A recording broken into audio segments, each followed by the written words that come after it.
Hey guys, I'm here to tell you all about kidscents Mightyzymes. This is a kids digestive enzyme support and it's awesome.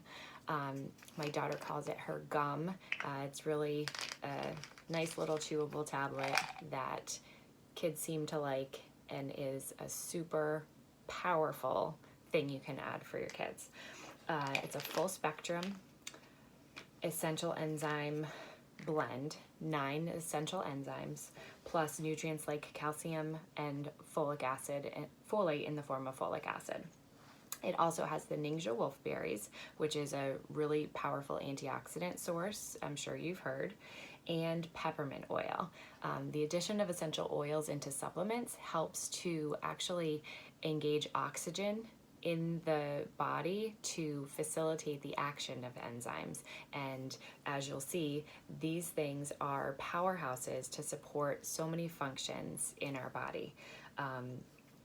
The recommended dose for kiddos, the standard dose is 1 tablet for ages 6 to 10 daily. And for kids from 2 to 6, it's a half tablet. You can crush that up and sneak it into their yogurt. You can sneak it into a smoothie, or my daughter really likes to just chew it. They're not bad. This helps kids to digest protein, starches, and fat. So what are enzymes? Within our body, they basically break down molecules and turn food into usable energy for us, turns it into the building blocks that we need. I have notes because there's a lot of good stuff. So it turns it into those building blocks. If we didn't have enzymes, brace yourself, food would literally sit in our stomach for weeks and never go anywhere, and we would die. You couldn't use it without enzymes, so that's how important they are.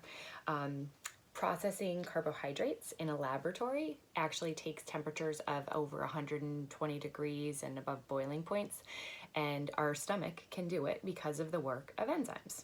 Pretty cool. The main ones that we need are amylase, spelled like Amy. That digests and breaks down starches, and it's found in our saliva. That makes sugars available to help us digest proteins. So it's all a really intricate dance of all these body systems helping each other. Protease is what it sounds like for digestion of proteins, and then lipase, lipids, is digestion of fats. That's what those enzymes do. Those are our top 3 big guns, but there's others like bromelain and papain that help to digest other things and support this action. What enzymes do is then they create energy in the food that we eat to provide new cell growth and improve cellular functions. They basically run the show in all of our body systems, and especially noticed in the digestive system. In our food, enzymes that exist in food already do not survive high temperatures. So when we cook our foods, we lose the natural enzyme activity that food carries. Our diets used to be much more rich in enzymes. People didn't have all this on-the-go processed food like we have now. I'm sure picky kids have always been around, but I can tell you that when my father was hanging out with his grandmother back in the day and didn't want to have the farm fresh eggs, she wasn't able to throw him a Pop-Tart. It just wasn't an option. They had whole foods. Breads were fermented. Sourdough is actually a fermented, and food actually took its time to make it to our table. So farming and agriculture has changed, where there are steps that used to take place in kind of a breathing pattern of crops that would allow a pre-digestion in some cases of meats and vegetables and grains before being produced into whatever they're made into. I'm simplifying as much as I can on this.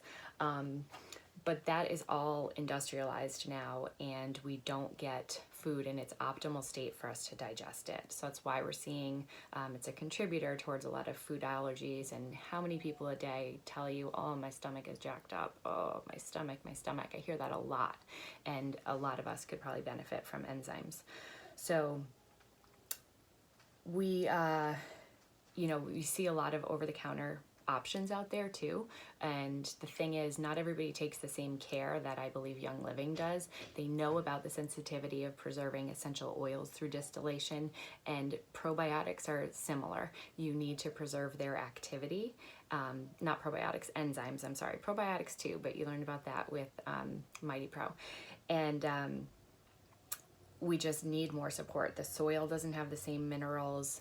We don't eat as many raw vegetables, and raw foods are the only thing that sustains those naturally occurring enzymes.